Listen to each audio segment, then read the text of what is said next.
Hope everybody's doing well. Welcome to the All Things Performance Podcast. This is Josiah Igano with my co-host Derek Devine. D, how we living? Always good, man. Always good. Always and good. we got a special one today. With the always good, we got a special one today. It's going to be good. Good friend. We were all teammates. Jeffrey Birthwright. We call him Birf, so we're going to be calling him Birf during the podcast. Birf is an educator of nearly 20 years. A doctoral candidate in education and just has a wealth of experience, former fullback, just good friend, good dude. Birf, how we doing today, man? Man, I'm good, man. I can't complain. I got no complaints at all, man. I'm chilling. Here we go, man. We finally got you on here, man. Yeah, man. Glad to be here, man. Congratulations on your success too, man. Hey, man, appreciate it. We're still trying to block and tackle, man, the fundamentals. You know what I'm saying? That's it, man. Block and tackle, good defense. You know what I'm saying? Yeah. So, man, I was thinking about this podcast today, and there are 1,000 ways we can go, right? Because obviously we're all teammates. We were all former teammates of each other. We all have young families. We've all, have similar life experiences. But I know that where I want to start today with you, Birf, is, you're somebody who always tells it like it is. Like some people are politically correct, and you know what I'm saying? More now than ever. You know what I'm saying? They got to spell check. They got to make sure they read that teleprompter. You know what I'm saying? Birf is the antithesis of that. You know what I'm saying? And so one of the things, we got stories. I don't know if we're going to get into all of them today, but I want to ask you, why is this so important to just be real and just shoot from the cuff and just don't be unfiltered at times? So here, prior to shooting from the cuff, shooting from the hip, prior to that, there's a method to it, because I just can't shoot from the hip and tell you whatever, and you not understand who I am as a person. Okay. So before I do that, you have to know me. You gotta know who I am. Yeah. Because if you don't, then you'll be offended. Yeah. Then you'll be appalled. So now, when I'm in some place with Joe, I would look, Joe, can I be myself? Yeah. I would, because everybody can't handle it. However, whether they can or can't, they can't say they haven't heard the truth. Yeah. You know what I'm saying? And when it's the truth, meaning that I won't say something unless I know it to be true.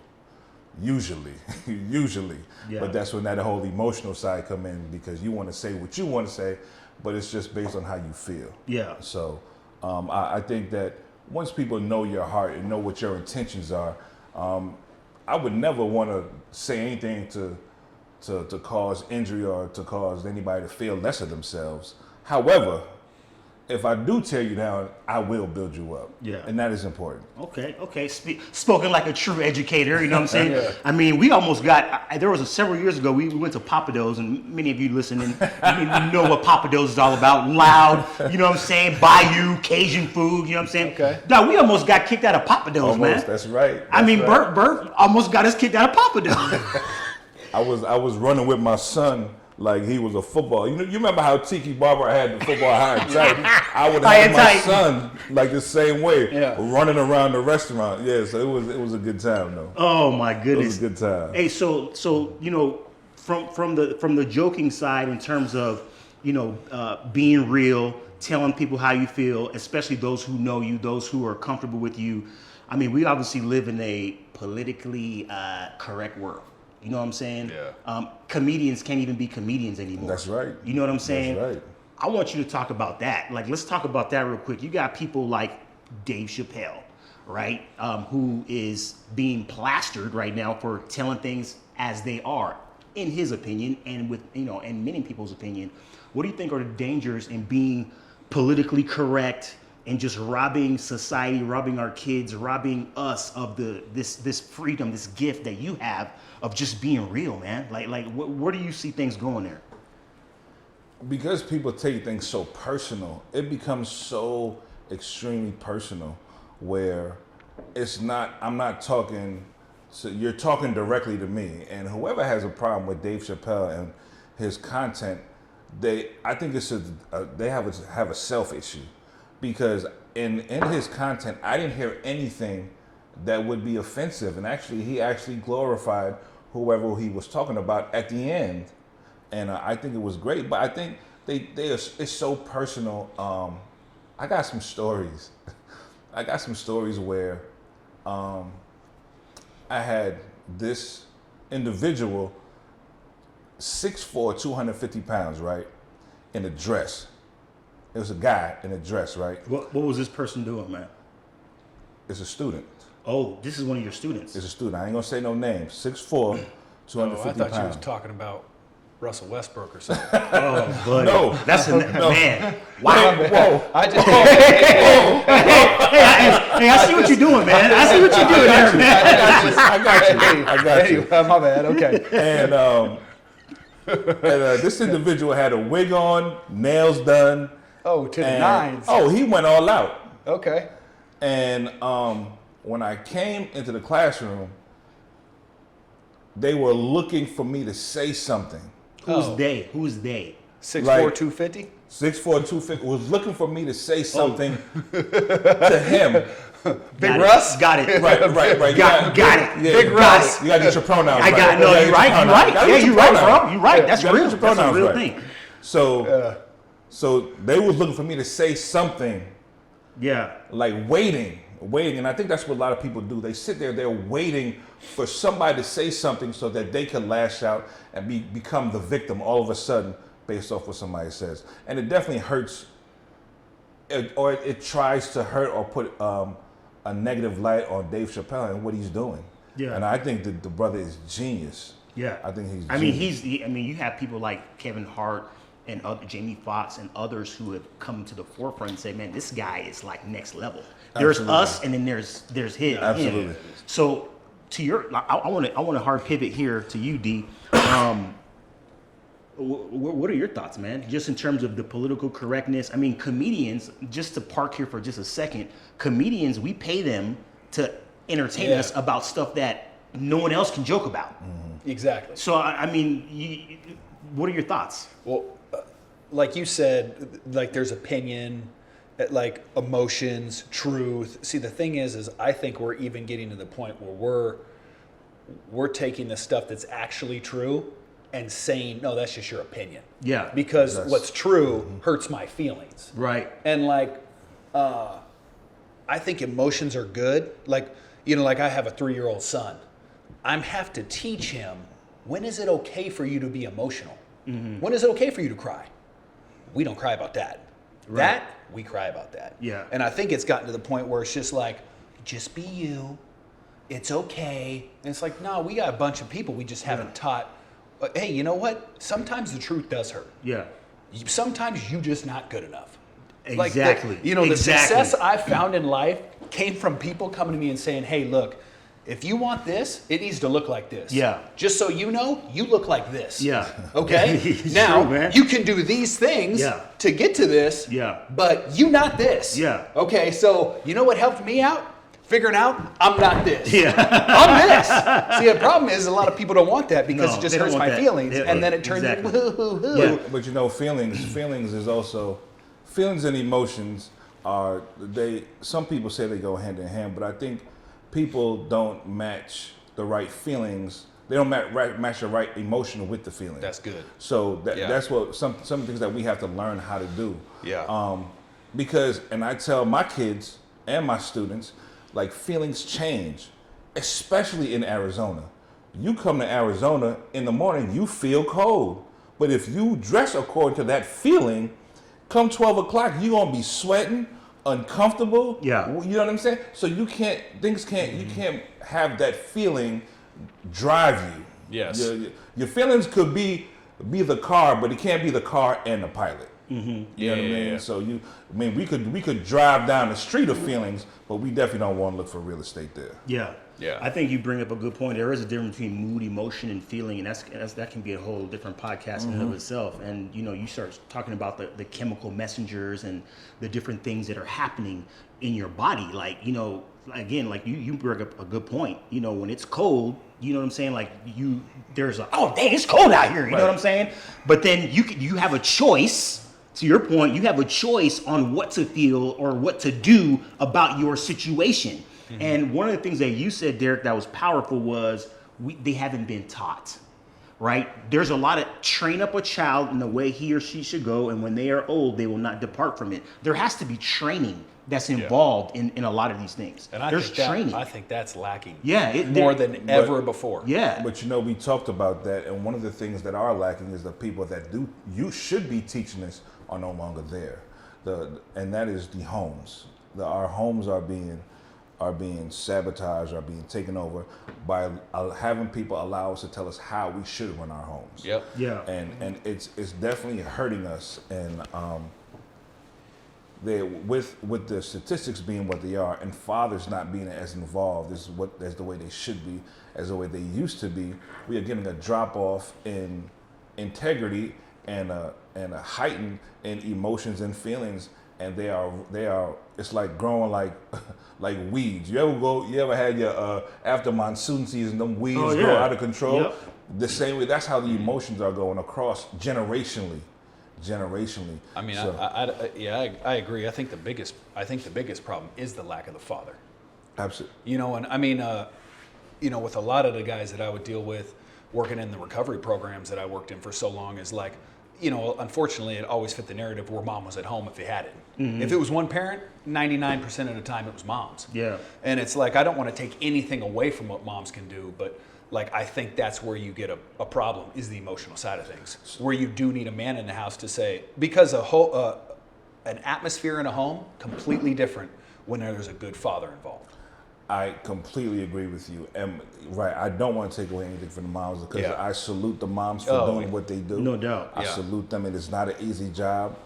And I told my son this, and I always try to teach my son, not for now, but so you could be a better man. Yeah. Be a better man. I'm like, listen, mom is going to do what she got to do to get you to where I need to take you to be a man. But mom's job is to prepare you, dress you nice, and keep and feed you and do all the things that she's supposed to do. Yeah, nurture you. And then now when it comes to that, I'm going to teach you how to survive. Right. There is the way that, this is my opinion, the way that God has set things up is so perfect. You know what I'm saying? Mm-hmm. You have this species called man. You know what I'm saying? Yeah. Where women can do certain things that men cannot. Men can do certain things that women cannot. But when they are together, everything functions well. You know what I'm saying? Because it all, to your point, Birf, it all starts in the home. And when the home is healthy, guess what happens? The community is healthy. When the community is healthy, the nation is healthy. Yeah. And on down the line, backwards, forwards, up and down. But when the home is broken, it just leads to brokenness in the community, brokenness in the country. And so, I mean, those are really great points. And so I want to hard pivot towards, let's talk about, we'll talk about the fun stuff here, sports and stuff like that. But, one of the things I know that you're passionate about, Birf, is just, you've said it already a number of times this morning, in just in terms of generation, right? Generations.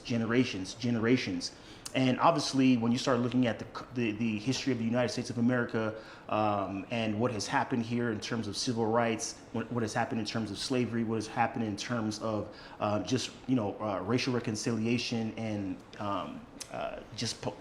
unrest, there's a lot of things that people have opinions about. And at the end of the day, right, it should not be political. It should not be quote unquote religious. It should not be economical. But we still haven't found the answer. Like, there's still no answer. You know what I'm saying? And I know that you have opinions. I'm gonna chime in here in a little bit. But what are your thoughts, man, on how to get us all to get along, man? Loaded question. It's very loaded, and I don't think that it is intended for us to get along and to be this well-oiled machine. From what I understand, democracy was an experiment. When this country was started, we were the only ones who had government and everything like that. Everybody else had dictators and everything else. So we were the only ones, from my understanding. But I don't think that we're supposed to. I think what we're seeing is how the system is set up to be. Because if everybody got along, then who loses? And then nobody wins. And the people who are winning, they're winning because they're not going to conform. So the ones that are making the money, that's making all these power moves, they're making them and they're winning. They have generational wealth. They have things in place for their kids. Whereas the middle class, if that's whatever you want to call it, we got to continue working for those people. So it is meant to be that way. I don't care what you say. Your boss will never pay you enough so you could be his neighbor. You know what I'm saying? So he's winning. The people on top of him, they're winning. It doesn't matter how much LeBron James is making, and he is making a lot of money. 80-something mil a year to be exact. exact. Bus is making more. Yeah. You know what I'm saying? So I don't think that it's made for us to be, I don't know if we'll ever get along. I mean, because it is a simple concept to fix everything. And I might be naive as ever, Derek. I'm telling you, I could be naive. But I really believe if people genuinely love people, I'm not talking about the physical love. I'm not talking about the sexual love. I'm talking about like, listen, you my brother. So whatever you need, and if I have it, you got it. Mm-hmm. Whatever I need, you got it. It ain't no, you know what I'm saying? And if we all do that for each other, like something simple like the golden rule, we can't follow that. Yeah, but that's the 1%, what you're talking about. Like, how many people in your life would you honestly say, oh, no, I know if it's something, they got me? I mean, I would be willing to bet. Like, I got a friend who will say, like, who's carrying your casket? Do you have 6 people? Wow. You know what I mean? And good. it's like, you talking 6 people, I would be willing to bet that 99.9% of this planet doesn't have enough on one hand of people where it's like, hey, I'm in Florida right now. I know you're in Washington. Yeah. I need you, man. I need hey, your don't help. even trip. I'm buying my own flight. I got you. Yeah. I mean, you talking about how many people you got in your life that can do that. Yeah. I just think it's rare. Do I think we can all get along? I think the best way for that is, like, the best thing my father ever did for me when I graduated high school is he's like, you're going to go to college and you're going to get out of state so you can't come home, and you need to go and see what it is like.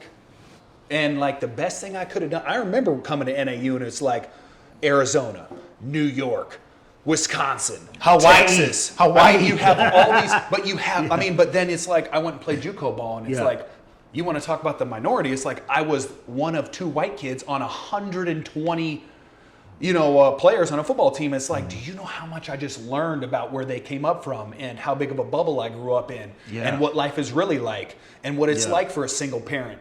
What it's like for some of those guys that already got kids. Mm-hmm. What it's like for that guy's like, man, I grew up in the gangs. I've been shot. Like, this college is my one shot to do something with myself. Yeah. And then there's a kid that grows up in Huntington Beach, and the kid that grew up in Malibu, the kid that's in San Bernardino, the kid that's in Compton, the kid whose mom shipped him out of Dade County so that he could just get out of the gang life to try to play football so he'd go somewhere. It's like, and for me, it was like perspective was given. Yeah. And I think that we live in a society where you don't see any of this. No. There's no perspective. It's like, it's Instagram, it's my life's incredible, and it's like, you're not down with you're not down with the 99% of America who's dead broke, who can't make enough money to get off of Social Security or food stamps or all this other stuff. It's just, I think it's a lack of perspective on people's viewpoints. Joe, before you go, that is 1,000% correct, and I think that perspective is huge. I think perspective is huge, and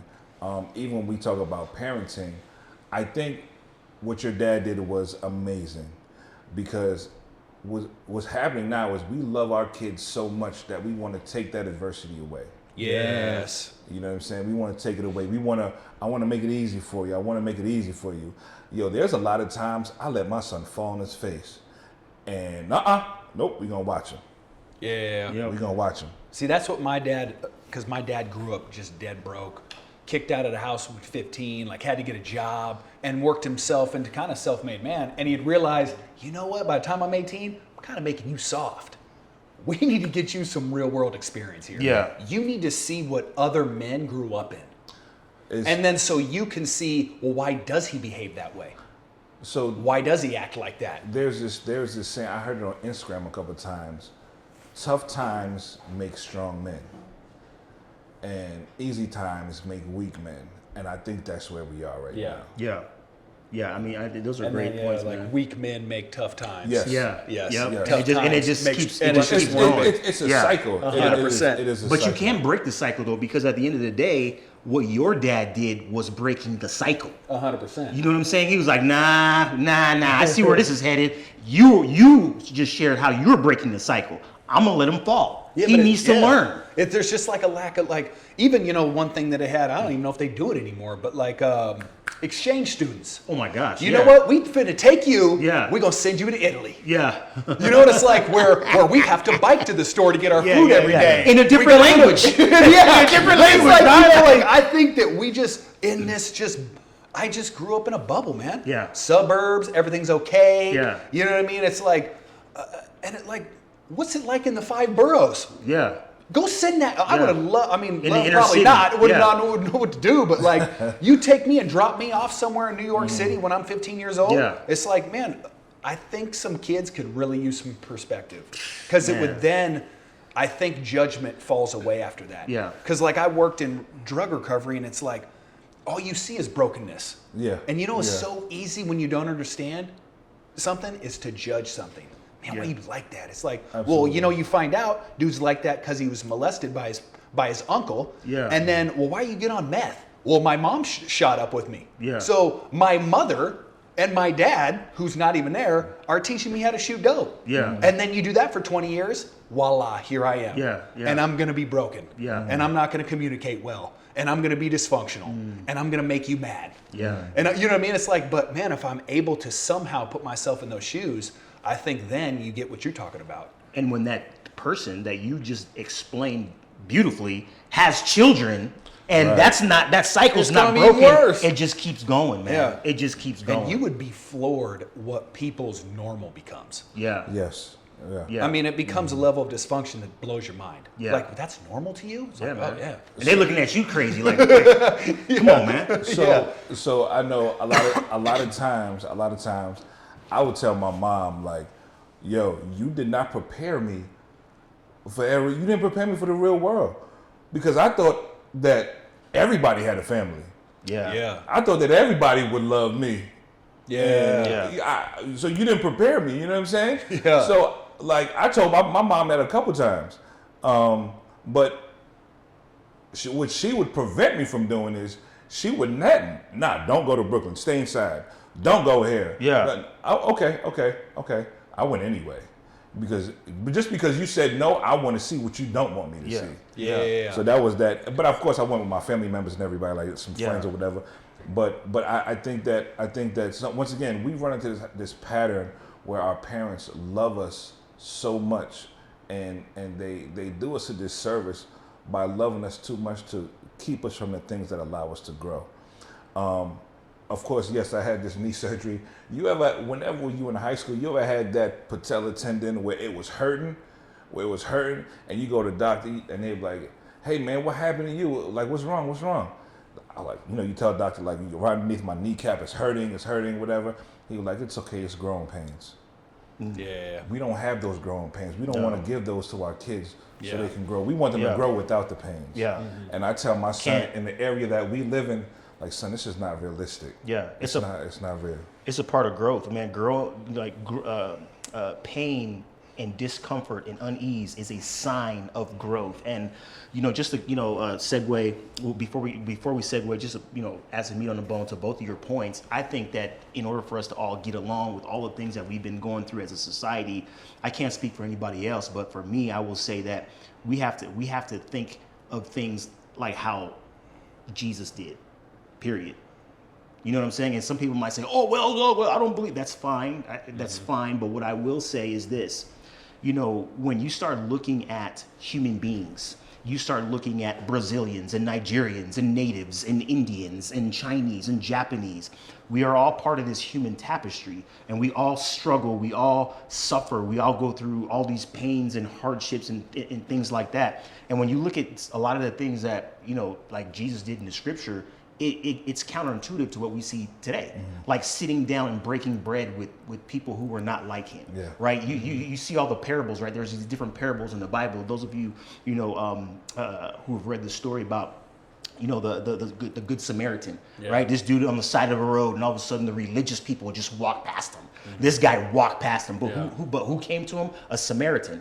The Samaritans and Jews hated each other. Historically, hated each other. When you start looking at when Jesus went to the well, and he told a Samaritan woman who, at that point in time, it was very rare for you to see a Jewish man with a Samaritan woman in broad daylight at the water well. You don't see it. And Jesus decided to reveal who he was to a Samaritan woman. You see what I'm saying? Yeah. When you start looking at the story of the lepers in the Bible, these 10 lepers, and they came to Jesus to be healed, and he said, you know what, go show yourself to the priest. And so the priest started, the lepers start going, all of a sudden they start, oh, I'm healed. Who came back to this Jewish man? Jesus Christ. Who came back? The one Samaritan. You see what I'm saying? Yeah. When you start looking at the story of Peter, you know what I'm saying, and how Peter he had racist tendencies too. You know what I'm saying? Like when God told him to go and spend time, you know, with the family that was, you know, I think it was a centurion. You know, all those people were non-Jews, and Jesus said, "Don't call what I've made clean unclean," right? And all of a sudden now you have this person who was traditionally comfortable, right, with what my mom, my grandma, my grandpa them, that's what they taught me. But now it's being broken. And I think a lot of these issues that we're talking about, they all boil down to this thing we call discomfort. We don't want to be uncomfortable. Right. We don't want to be uncomfortable. We don't want to go to that neighborhood. We don't want to go and shop in those markets. We don't want to go to that church. We don't want to go to this function and sit with those people. Man, that junk all comes down to discomfort, man. And until you get out of your bubble, and until you break bread, you live with, you sweat, you cry, you bleed. That's why sports, all three of us were teammates. Yeah. That's why sports is so special, because it does that. Well, I've heard a lot of that too. Is like I've had quite a few buddies that have served too, and it's like they say, you know, some of their best friends are people they would have never ever hung out with in life. Right. You know what I mean? It's like where you get some guy in a gang from Chicago comes into the Army because he just wants to get out, and then you get some little rich kid from Huntington Beach, and then you get some farm kid from, you know, Ohio, and it's like you go to battle, you go to war, and it's like it's like perspective comes in, dude. Yeah. Like, and I think football in a way does some of that. It's unlike any other sport. It's like the foxhole. Like if you got my back, I don't care if you're. I don't care about who you are. Your background. I don't care. I just need you to hold me down. Yeah. You know what I mean? And that's the care. Oh, Yeah. Would it, you know, that's a guy. That's a perspective, a view of somebody that you would want carrying your casket, in my opinion. Yes. Yeah. Yes. And so, when you start talking about all these things, man, a lot of it is, you know, discomfort. We have to make our kids uncomfortable. There's this thing, and once again, these are all the things, and I'm fortunate enough because I refuse to teach to a curriculum. I refuse, but I've been doing it for so long. I'm able to teach the whole year off of experiences and everything like that. But so whenever there's something that needs to be addressed, I'm fortunate enough to have that pleasure to stop everything. This is what we're going to talk about today. And one of the things that we talk about, that I make sure I talk about, is you have to be comfortable being uncomfortable. Absolutely. You have to be comfortable being uncomfortable, because everything is not going to suit you the way you want it to.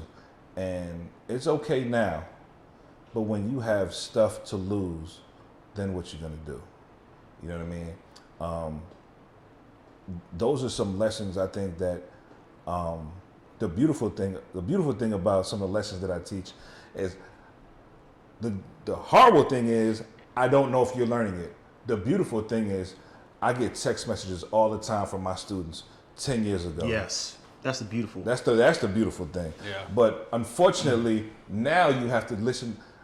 I didn't know if they were listening, but now, okay, I got to go back with what Birthwright said. Like, what did he say? What did he, you know what I mean? So that's the beautiful thing. That's when you know, okay, he got it, or you know what I mean? Or even, because there are some kids who get it right there because they don't have a mom or dad. Yo, craziest thing happened, and I think I included this in a text message in like October. I had a student whose mom was murdered right after she dropped him off to school, and then I had to tell him, and it was a. You talk about perspective. A lot of things go into perspective when he's coming downstairs, and I gotta let him know. Like everything comes into perspective at that particular moment. Yeah. You know what I'm saying? And once again, and one of my major teaching points is the problem ain't the problem. The problem is how you handle the problem. And that's for kids who, hey, Derek, stop talking. I'm not talking. You're not handling that problem well. So now it's going to escalate. Yeah. So when we talk about perspective, when we talk about all those things, life gives you everything, and it's just what do you do with it? Life gives you everything. It gives you a lot of things to learn from, to eat on, to chew on. What are you going to do with it? And it is, even though we're in a lot different phases of our lives, it's much like school. If you don't learn this lesson now, you're not going to graduate. You're going to keep going right back to the same thing. Yeah. So if your perspective doesn't change, if you're, that perspective concept is dope. But if you don't get some of these perspectives in life, there is no way that you could be successful. Now, when I say successful, I mean successful. Some people they win for a season or two, but when we talk about successful, I'm talking about 20, 30, 40 years. Absolutely. Yeah. That's good, man. I think the last thing I'll say before we go to something a little lighter is that if I am going to, I'll say it like this. If you're my friend, if I call you my friend, right, that means that I've had to spend ample time with you, right? That means I know what you like.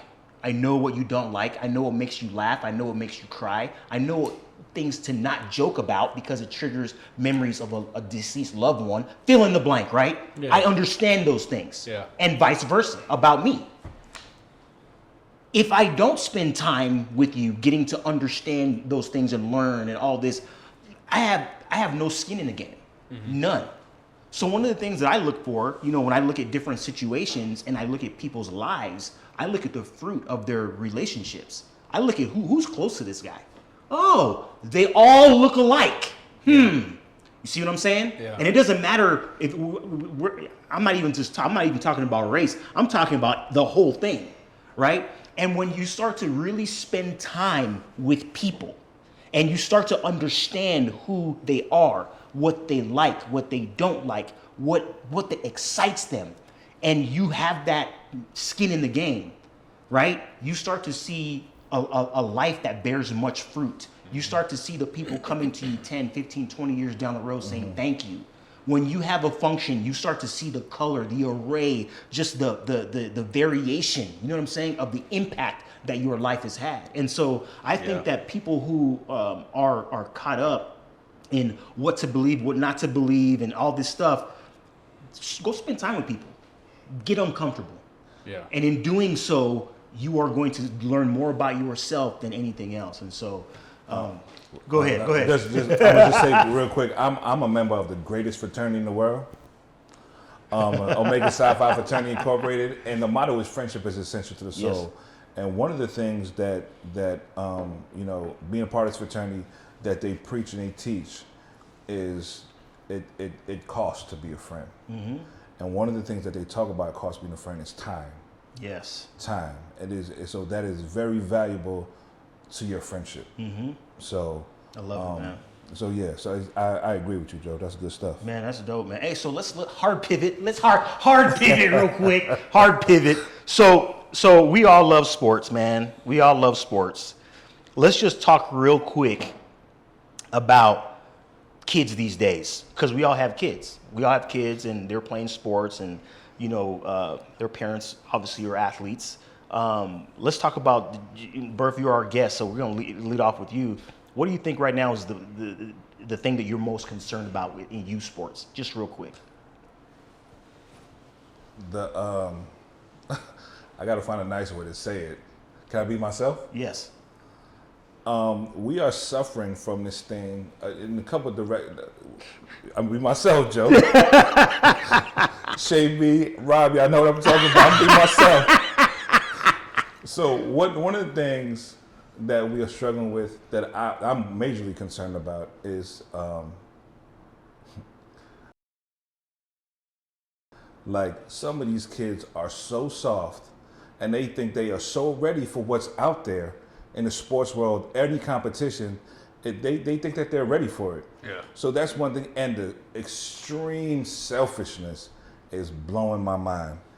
That as there's no way. I've always thought there is no way you could be selfish and play football. No way.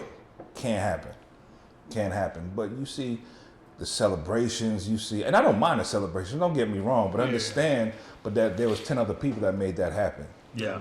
You know what I'm saying? Yeah. But they are soft. They are, when I say soft, I'm talking about mentally complete front runners. Mm-hmm. When things are good, we balling out. We doing well. But when you have, I like to call it a speed bump. When you run into a speed bump and you stop, you park, you get out because you don't know what else to do. Mm-hmm. All right, I tell my son all the time, son, speed bumps ain't there for you to stop. It's just there to slow you down. Mm-hmm. It's not there to stop you. But how many people can't get over those speed bumps? And those speed bumps are adversity. Yeah. Mm-hmm. And sports is dope because that's where it teaches you these things. Yeah. And it prepares you for life. I don't care about right now. Right now is great. I want my son to do well right now. That's great. But them same lessons that you learn, lessons that you learn on the field.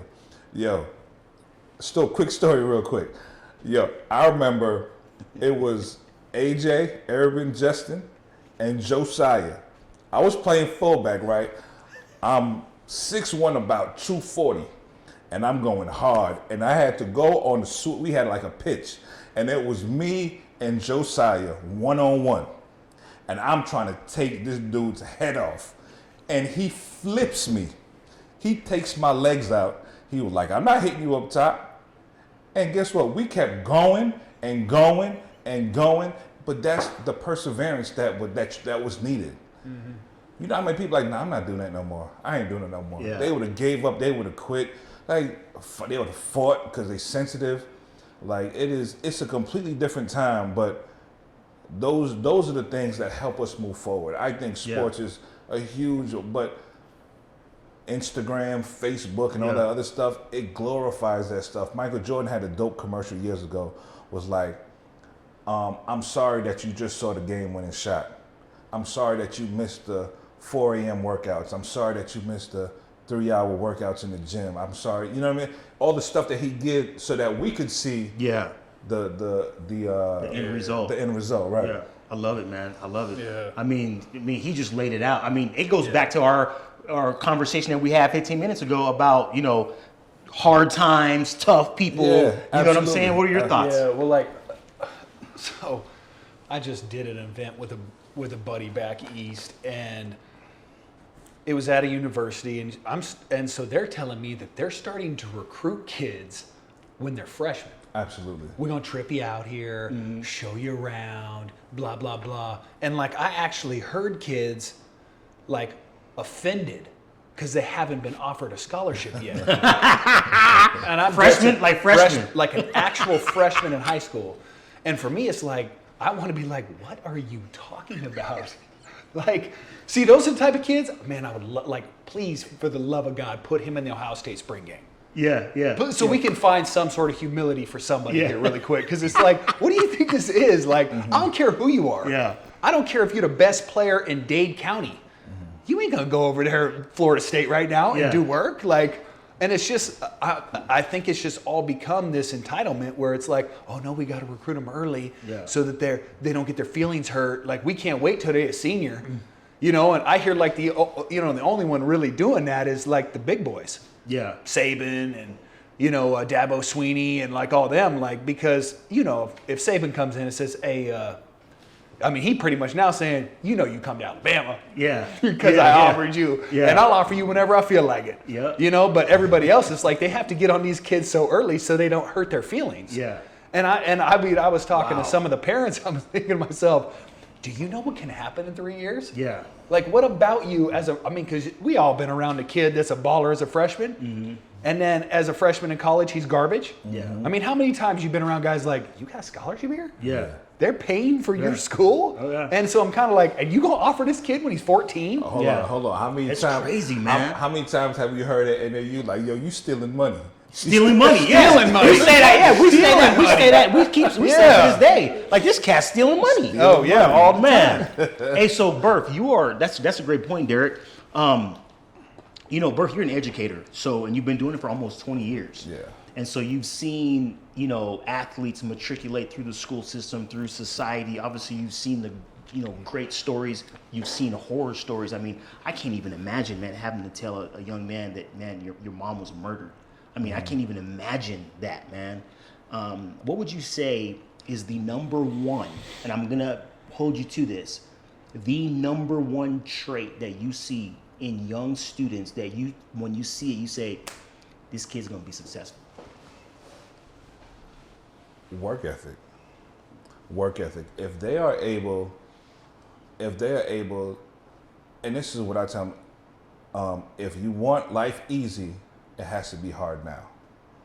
Because what you're doing is you are establishing those habits, and then once you get them habits, you don't even realize that you're doing them. You go and you study, and you go and you study, you take notes, and all those things become easy because you've been doing them for so long. Yeah.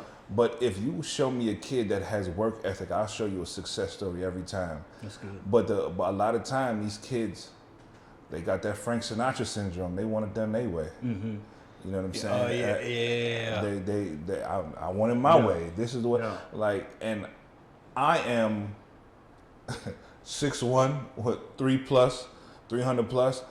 I tell them everything. Like, yo, listen, homie, this is my show. It's not your show. You ain't gonna run this. I'll run this.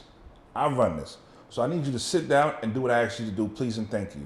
And that stern directness, that they don't get it nowhere else. Yeah. Nah. Yeah. They don't get it nowhere That's, else. you know, and that's the role that football coaches used to play. That's what they. And No they don't doubt, do that man. no more. No See, that's doubt. the thing. Like, it used to be like, hey, you come here, because, you know, this is something that bothers me and has been bothering me for years now. It's like, you get a kid, I understand there's the age gaps when you're younger, when habits are formed and all that, but I don't care. As a young man, 18 to 23, most important time of his life as far as learning how to be a man, growing. And I don't think football coaches take the time anymore or the responsibility that you have this kid for 5 years. They can't anymore. And no, I know. And they created that though. Yeah. They created all you're of right, that. you're right. But it's like, You're it's right. not, there is no responsibility that I sat in his living room, looked at his parents or just mom or just dad and said, you can trust me with your son or daughter or whatever. Yeah.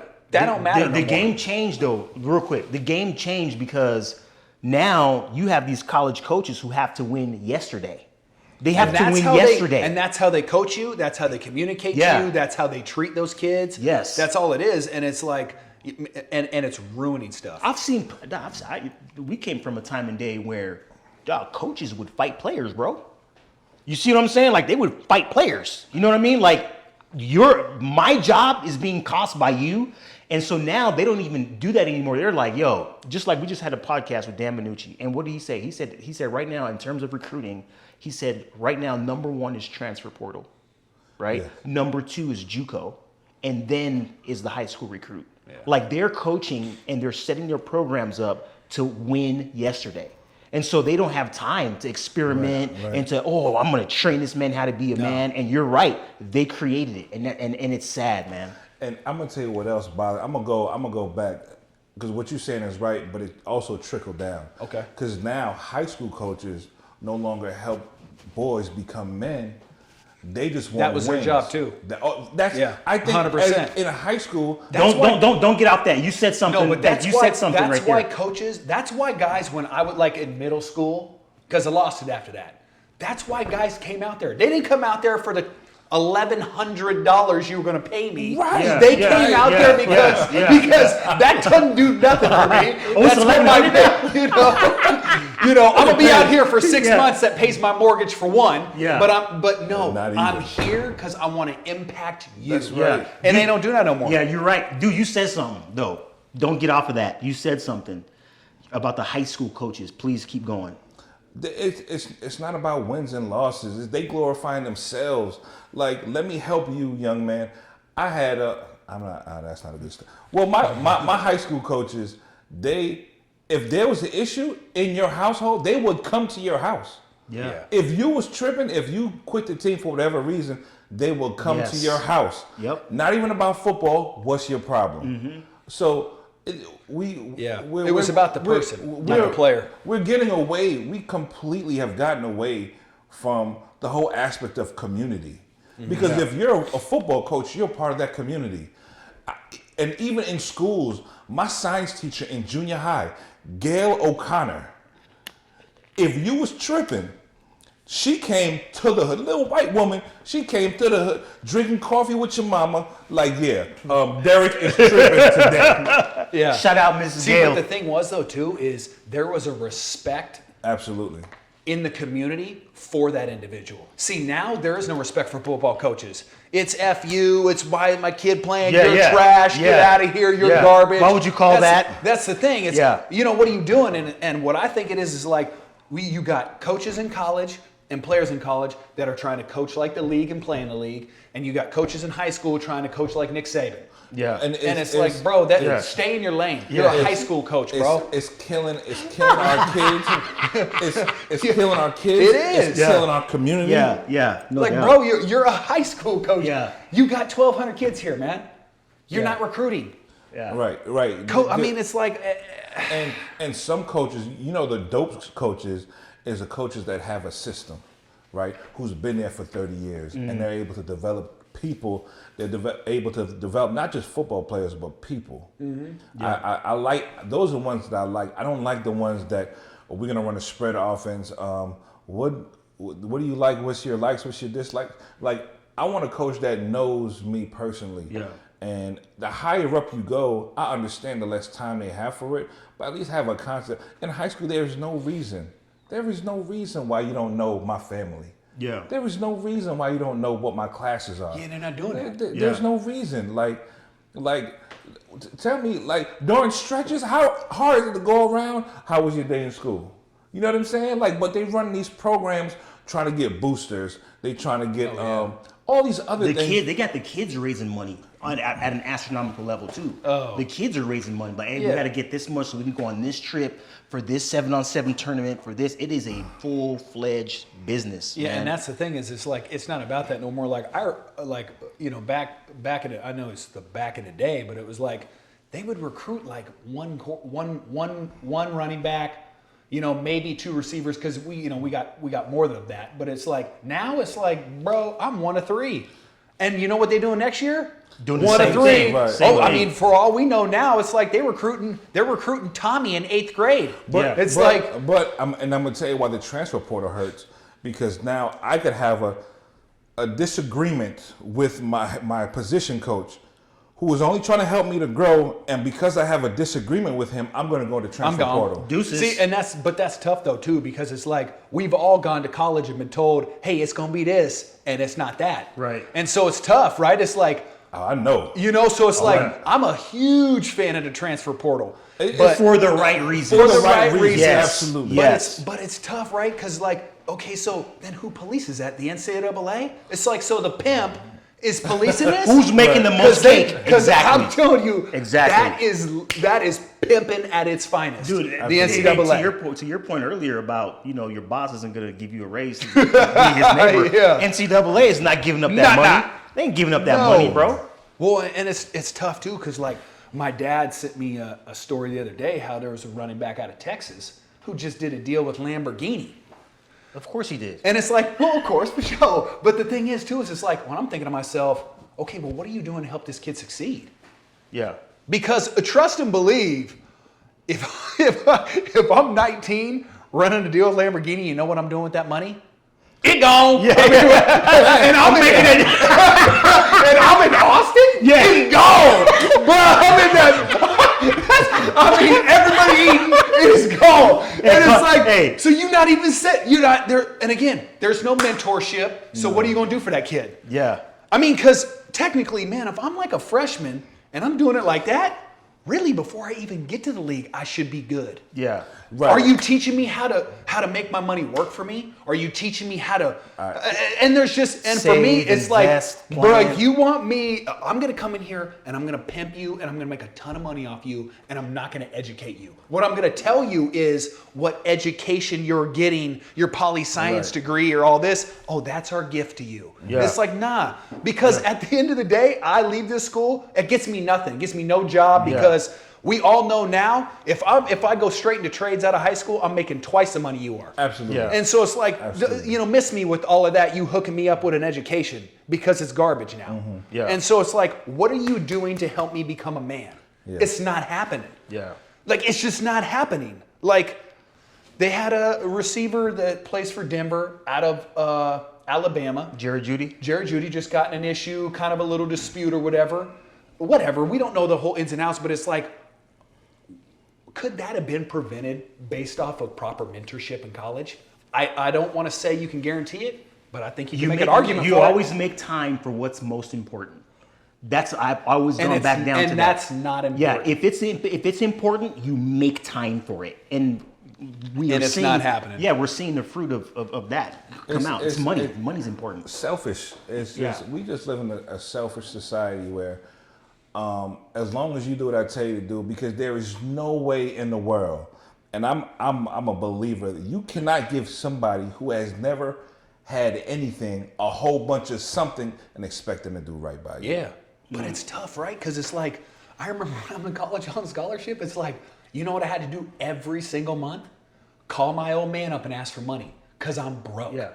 Even on full scholarship, it doesn't matter. And it's like, and you know where we going today? Oh, we going to Coach's house to eat lunch. And you know what Coach is doing? Living fat. Living. I mean, like, so you Great. talk about, I'm going to Bama, Yeah. and I'm broke. Where do you think Nick Saban living? Yeah. Oh, Bruh. that's good. And so, and good for you. He's had success. I'm not trying to hate Yeah. on that, but it's like, what? I mean, I agree with that NIL paying these dudes, man. No, Because I don't have. Listen, I know you don't. I don't have a problem with that. Nah, but it's I like- don't, but Yeah. don't give it to me without the manual. 100%. Don't give me all of this and not a manual on how to be successful on how to use it. Yes. You know what I'm saying? Because once again, if you give somebody, and some of these guys come from bad situations, and they want the money so they can make this. And there's nothing wrong with that. But there's also a better way to make that money last, to stretch, if you will. Yes. You know Well, what I'm like saying? I remember when I first got into the league, it's like I'm planning to spend money before I even had it. Before you, Yeah. And my mentor came along and goes, let's slow you down real quick. Let me tell you what you're not gonna do. Yeah. You're not gonna do A, B, and C. And because I listened and I saw fruit in his life and he put time into me, it was like, you know what I'm gonna do? What this guy tells me to do. Yeah. And the thing is none of those guys got that. Yeah. But and then I don't want to say none. A lot. It also Many. also depends who's telling you. Yes. It depends who's telling you. Because now, like, hold on, you ain't got nothing. How you gonna tell me? Yeah. But the reality is, if you want to teach me how to manage money, I'll talk to a broke dude all day to tell me. Because tell me what you did, so I know what not to do. 100%. You know what I'm saying? Yeah. So a lot of them they take credence on who's telling them and everything like that. I even wrote a proposal in like 2006 to the NFL to have some of these retired NFL players help these younger. It was a mentorship program, and I'm sure it got trashed. Yeah, I'm sure it got trashed. It's but important. It's important. It And is. This has been a really great conversation. I want to kind of go back to the genesis of our friendship, right? I mean, obviously we were at Northern Arizona University for that short period of time. Birf, you actually played on the Hall of Fame team there. Yes. You know what I'm saying? The Hall of Fame. What was that? The 2003 team. 2003. That's The right. 2003 team, and you know you would come in and obviously transferred out. I was there in my last year as a transfer myself, and we began a Bible study, and that's kind of like where this friendship forged. And there were others, obviously, that aren't here today, that became really tight. And I mean, this was 20 years ago. Yeah. This is 2000. This is the year 2002. Right now we're sitting in 2022. This is 20 years ago. Yeah, And yeah. we're still friends. We're Yeah. still talking. We're still clowning. We're still hanging out. We're still fellowshipping, texting each other, encouraging each other. We're still friends. And I want you guys just to, as we get ready to close, just to talk about the importance of fellowship, community, and just why it's important. You know what I'm saying? this brotherhood is important. And I'll start with you, and then Birf, you can close us out.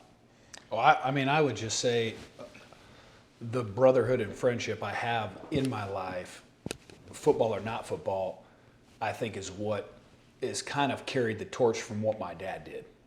You know, because there always kind of comes a time where it's like, well, I need to go be a man and seek my dad's advice for sure. But it was like there was always older guys in my life, still are today, where I'm willing to hear something I don't want to hear because I know their heart for me is for me to grow, change, get better, you know. And I think people are handicapped if they don't have that, drastically handicapped if they don't have men in their life that they can confide in, talk to, ask for truth, you know what I mean, ask for a tough word, you know. And I think that anything you can get involved in, joining a gym, football team, whatever it is, that's probably the best thing I ever got from playing football was just relationship. Yeah. That's what I would say. It holds you up, man. It holds you up, you know, because we can't go through life alone, man. Yeah. So. Yo, it's funny that 20 years ago, yo, the apartment was popping. Let me tell you, Popping? it was What? popping. It was everybody. You had people sitting on the stove, on the ground. Yeah, they were sitting everywhere. It was dope. And I don't know if you remember what the scripture was that was talked about, because that scripture carried me. I'm 41 years old, and I still remember it. James chapter 1, verse 2, consider it pure joy, my brothers, when you are faced with trials of many kinds. And that changed my life, and I never let go of that. So first and foremost, I appreciate that. The reason why football and camaraderie is so important is because I think that when we're all fighting together to get to one goal, there is no way that you cannot build relationships. There's no way that you can't. Yo, you see me at my worst. Yeah. You see me at my worst.